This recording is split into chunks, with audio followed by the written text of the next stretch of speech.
Hello folks, it's now practically confirmed that Samsung will exclusively use the Snapdragon 8 Gen 2 processor in the Galaxy S23. The company will reportedly no longer use an Exynos chipset in its 2023 flagship smartphone series, with less than 2 months remaining for 2022 to end. There still has not been any detailed leaks surrounding Samsung Exynos 2300. By now, the CPU cluster info of Samsung's flagship chipset would be available on multiple web pages, and since none of that has been published, the only conclusion that can be made is that Samsung has abandoned a launch for 2023. The Korean giant's chipset division earlier said that it is committed to developing future Exynos chipsets, but there appear to be internal conflicts between the upper management and engineers, preventing Samsung's ability to produce the best smartphone chipset on an annual basis. Though there have been talks of the development of a unique chipset, along with a joint task force that will oversee this operation to improve productivity within departments. It is unlikely that we will see the fruits of Samsung's labors before 2025, according to a previous report. Hopefully, the company is able to clean up its act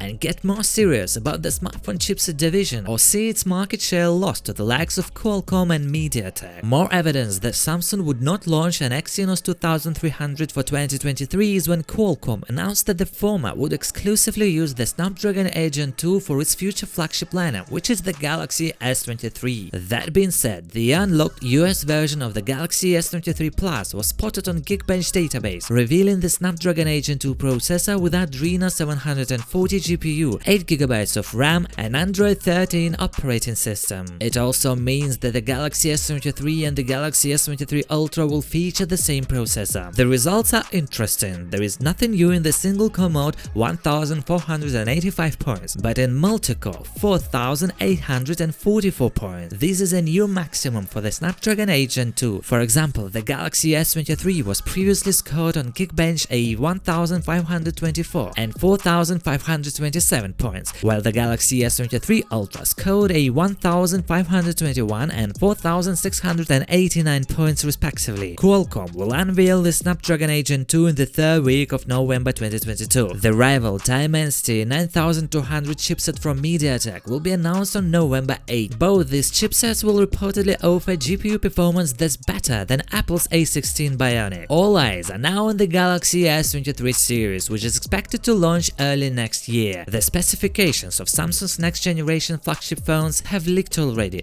Now the South Korean firm is going through a round of necessary certifications before the official launch takes place. The batteries of all three phones in the series have already been certified in South Korea. Now the Galaxy S23, Galaxy S23 Plus and Galaxy S23 Ultra have received base certification in India. All three phones are listed in the base database, getting ready for the launch in the Indian market. Like last year, Indians will get access to Samsung's Galaxy flagships with the Snapdragon processor. Samsung isn't bringing a lot of changes with the Galaxy S23. The Galaxy S23 and the Galaxy S23 Plus will feature slightly thinner bezels and bigger batteries. They will continue to use the same 50 plus 12 plus 10 megapixels camera setup seen on the Galaxy S22. They will also feature the Snapdragon 8 Gen 2 chipset, 8GB RAM and 128 or 256GB storage. The Galaxy S23 Ultra will use a bigger, high-resolution sensor, 200 megapixels on the rear. It will reportedly feature better image and video quality in low-light conditions. It has also been rumored that the Galaxy S23 series will have an optical image stabilization-equipped selfie camera, and the Galaxy S23 Ultra could have sensor shift OIS for the rear camera. That's it for today, guys. Thanks for watching. Please share this video with your friends. See you in the next one. Good luck to all.